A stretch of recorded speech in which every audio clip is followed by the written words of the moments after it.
में आ रही है। गांदरबल हमले में शामिल आतंकी की शिनाख्त कर ली गई है। ये बड़ी अपडेट। गांदरबल में जिस तरीके से अटैक हुआ था उसमें 7 लोगों की मौत हुई थी जबकि 5 लोग घायल हुए थे। टीआरएफ के 2 आतंकियों की तस्वीरें भी सामने आई हैं। तस्वीरें जारी कर दी गई थी। सर्च ऑपरेशन लगातार जारी था। हमले में शामिल एक आतंकी की पहचान का दावा किया गया है। 2 आतंकी मारे गए थे। जुनैद रमजान भट्ट के तौर पर इस आतंकी की पहचान हुई है।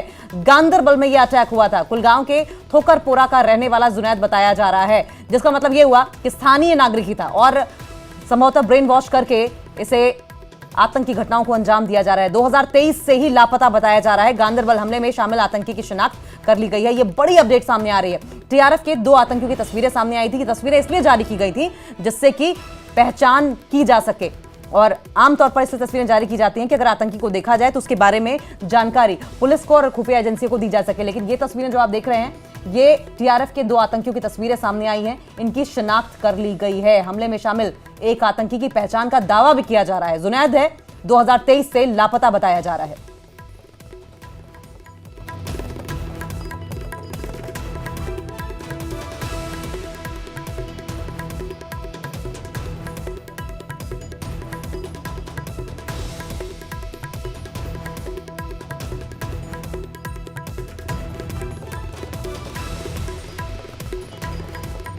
तो ये बड़ी अपडेट। गांदरबल में अटैक हुआ था जिसमें 7 लोग मारे गए थे और 5 लोग घायल हुए थे और उसमें कुछ मजदूर भी थे। ऑल वेदर रोड के तहत टनल का निर्माण किया जा रहा था जो कि लद्दाख और कश्मीर को जोड़ता है और ऐसे में इस अटैक के बाद तमाम सवालिया निशान खड़े हो रहे थे कि क्या अब कॉन्वॉय के अलावा सिविलियंस को भी टारगेट करने का सिलसिला शुरू हो गया है इस अटैक के बाद। और इस अटैक में शामिल इन दोनों आतंकियों की शिनाख्त कर ली गई है। इनकी तस्वीरें भी जारी की गई हैं। गांदरबल हमले में शामिल आतंकियों की तस्वीरें जारी की गई हैं। टीआरएफ के 2 आतंकियों की तस्वीरें सामने आई हैं। अरुणिमा हमारे साथ जुड़ गई हैं। अरुणिमा, क्या अपडेट है? तस्वीर अगर आप उस सीसीटीवी ग्रैब का देखें, एक पर्टिकुलर सीसीटीवी था जिसने इन आतंकवादियों को कैप्चर किया था। उसमें आप देख सकते हैं जो पिक्चर्स हमने डाली है, शॉल ओढ़े एक बंदूकधारी अंदर उस मेस एरिया में घुसने की कोशिश कर रहा है। उसकी शिनाख्त हो गई है। सिक्योरिटी ग्रिड के ऑफिशियल्स का कहना है कि उनको शक है ये जुनैद रमजान भट्ट है, रहने वाले हैं ठोकारपोरा कायमो कुलगाम के और जुलाई 2023 से इनकी कोई खबर नहीं है। इनको मिसिंग डिक्लेयर किया गया है। तो सिक्योरिटी ग्रिड को शक है कि रमजान भट्ट, जुनैद रमजान भट्ट जाकर टीआरएफ के साथ जुड़ गए हैं और 2 आतंकवादी जो घुसे थे गांदरबल टनल हटमेंट एरिया में, मेस एरिया में, उनमें से एक जुनैद रमजान भट्ट है। दूसरा हो सकता है फॉरेन टेररिस्ट हो और ये भी शक है कि कोई ओवरग्राउंड वर्कर था जो इनका इंतजार कर रहा था उस कैंपस के बाहर गाड़ी के साथ कि जैसे ही ये मैसेकर खत्म हो वो गाड़ी में बैठे और जल्दी से वहां से निकल जाए। जुनैद पर शक इसलिए भी है क्योंकि किसी लोकल के इन्वॉल्वमेंट का शक था कि किसी लोकल ने पहले से जानकारी दी होगी कि क्या उस एरिया की टोपोग्राफी है, कैसे वहां से बचा जा सकता है। और दूसरा फॉरेन टेररिस्ट कौन है उसकी शिनाख्त की कोशिश अभी जारी है।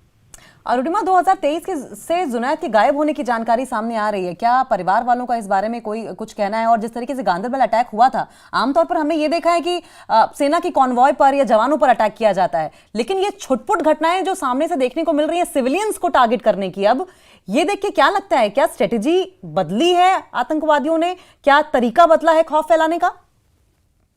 अलग अलग गुट हैं इस वक्त जो एक्टिव है जम्मू एंड कश्मीर में। एक है पैफ और दूसरा है टीआरएफ।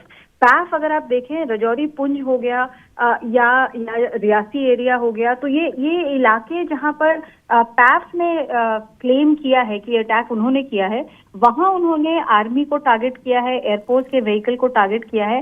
पर टीआरएफ का ग्राफ अगर आप देखें तो जब से टीआरएफ क्लेम करना उसने शुरू किया है, स्मॉल आर्म्स से छोटे पिस्टल से गोलगप्पे वाले को टारगेट करना, श्रीनगर की शहर में लेबरर्स को टारगेट करना, टीआरएफ शुरू से नॉन लोकल्स को स्मॉल आर्म के साथ टारगेट करता आया है और इसमें भी टीआरएफ ने ही क्लेम किया है।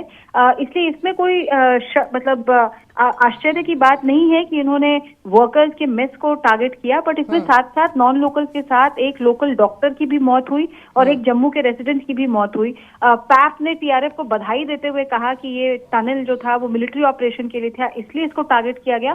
बट सिक्योरिटी ग्रिड को शक है कि क्या यही वजह थी या इंफ्रास्ट्रक्चर प्रोजेक्ट्स को डीरेल करना एक्चुअल मोटिव था। तफ्तीश जारी है, हमें जानकारी और आगे मिलेगी कि एक्चुअल मोटिव क्या था। तो अरुणिमा, ये बहुत इंपॉर्टेंट पॉइंट आपने कहा कि इंफ्रास्ट्रक्चर जो प्रोजेक्ट्स हैं उन्हें डिरेल करना क्या बड़ा मोटिव है? क्या जो मजदूर कंस्ट्रक्शन वर्कर्स वहां काम कर रहे हैं उन्हें डराना धमकाना मकसद है जिससे कि वो छोड़कर चले जाए? लेकिन जिस टनल का हम जिक्र कर रहे हैं जहां ये मजदूर काम कर रहे थे, ये टनल स्ट्रेटेजिक लिहाज से कितनी इंपॉर्टेंट है? बहुत ज्यादा इम्पोर्टेंस है इस टनल की, और ये सिर्फ मिलिट्री ऑपरेशन के लिए नहीं है, ये लद्दाख के लोगों को मेनलैंड कश्मीर से जोड़ने के लिए भी विंटर्स के मंथ्स में जहां बर्फबारी बहुत होती है और गाड़ियों का चलना नॉर्मल सड़क पर इम्पॉसिबल हो जाता है, उसमें ये जेड मोरे टनल बहुत इम्पोर्टेंट रोल अदा करता। और उस टनल के जरिए ठंड के महीनों में भी बर्फ के गिरने के बावजूद लोग कारगिल से सोनमर्ग होते हुए कंगन होते हुए श्रीनगर तक पहुंच सकते थे। ये इस टनल का मेन मकसद था, इसीलिए टनल कमीशन किया गया है। और हो सकता है साल खत्म होने से पहले पहले अगले महीने तक प्रधानमंत्री इसको नेशन को डेडिकेट भी कर दें। लेकिन ये जो आतंकवादी हमला हुआ है, ये दो बातें कह रहा है। एक तो ये कह रहा है कि जो लोकल्स मारे गए हैं, जो क्लेम किया है पैफ ने टीआरएफ को बधाई देते हुए, उसमें भी ये जिक्र है कि हम लोकल्स को भी बार बार कह रहे हैं कि ऐसे किसी ऑक्यूपेशनल फोर्स के साथ आप ना जुड़े, तो हम उनके लिए भी मैसेज दे रहे हैं। तो क्लियरली एक अटेम्प्ट है कि आतंकवाद की वापसी हो। और एक तरफ जहां गांदरबल में ये हमला हुआ, दूसरी तरफ गुलमर्ग में भी, दोनों टूरिस्ट डेस्टिनेशन है। गुलमर्ग में भी बूटा पत्थरी के आगे जहां पे हमला हुआ, जहां 5 लोग शहीद हुए, 5 लोग मारे गए, तो एक पैटर्न सा दिख रहा है कि कुछ वक्त रजौरी, पुंछ और जम्मू डिवीजन में फोकस रखने के बाद अब कश्मीर में वापसी हो रही है आतंकवाद की, और उन जगहों पे हो रही है जहां अभी तक पिछले 10 सालों से ऐसा माना जा रहा था कि शांति है। गांदरबल हो गया, गुलमर्ग हो गया, ये इलाके ऐसे थे जो पिछले 10 सालों से रिलेटिवली शांत थे। वहां आतंकवाद को वापस उसका घर बनाना मतलब लोकल्स के लिए और सिक्योरिटी ग्रिड के लिए एक नया चैलेंज है। अरुणिमा, इंटेलिजेंस इनपुट्स ये कह रहे थे, अभी कुछ दिन पहले आए थे, कि वीपीएन जैसी और कुछ सोशल मीडिया प्लेटफॉर्म्स के जरिए ब्रेन वॉश करने की कोशिश की जा रही है युवाओं को एक बार फिर से। इस पर तो कोई शक नहीं है, इसमें कोई शक नहीं है कि लगातार खास करके टीआरएफ की अगर आप बात करें, टीआरएफ में अभी तक जितने लोग पकड़े गए हैं, और टीआरएफ का मकसद भी यही है, ये दुनिया को बताना चाहती है कि एक इंडिजिनियस ऑर्गेनाइजेशन है, इसका पाकिस्तान से कोई लेना देना नहीं है। हमें ये दिमाग में रखना पड़ेगा कि पाकिस्तान के लिए ये जरूरी हो गया था। एफएटीएफ की जब स्क्रूटनी चल रही थी और बार बार एफएटीएफ लश्कर और जैश को फ्लैग ऑफ कर रहा था कि पाकिस्तानी एस्टैब्लिशमेंट हाफिज सईद को, जैश ए मोहम्मद के रऊफ असगर को, इन लोगों मसूद अजहर को, इनको संरक्षण दे रहा है, तो पाकिस्तान के लिए जरूरी हो गया था कि अपने आप को कश्मीर के आतंकवाद से अलग दिखाए, और इसीलिए टीआरएफ का जन्म हुआ।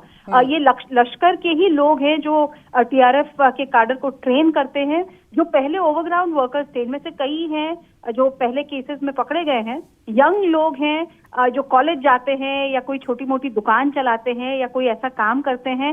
दिन में वो अपने काम पे होते हैं और शाम होते ही उनको स्मॉल आर्म्स पकड़ा दिया जाता है कि वो जाके इस तरह की अटैक करें। ये जो जुनैद को फ्लैग ऑफ किया है सिक्योरिटी एजेंसीज ने, ये भी यंग लड़का है जो 2023 से गायब है। तो टीआरएफ का मकसद यही है, लश्कर का ही ग्रुप है ये, बट मकसद यही है कि ये दिखाया जाए कि हम इंडिजिनियस हैं, और इस तरफ रिक्रूट कर रहे हैं वो ओवरग्राउंड वर्कर्स जो उनके हैं, उनको वो इनकरेज कर रहे हैं कि वो अब आर्म्स उठाएं और डायरेक्ट टेररिज्म में इन्वॉल्व हो जाएं। लश्कर का ही ऑफशूट है टीआरएफ, और दुनिया को भ्रमित करने की कोशिश है कि पाकिस्तान का कोई लेना देना नहीं है। इंटरनेशनल लेवल पर जो बेइज्जती होती आई है पाकिस्तान की, उससे बचने की कोशिश पाकिस्तान की ओर से अक्सर की जाती है, और वही उसी तरह का एक अटेम्प्ट ये भी अरुणिमा देखने को मिला। बहुत बहुत शुक्रिया आपका, हम दोबारा आपका रुख करेंगे और अपडेट के लिए।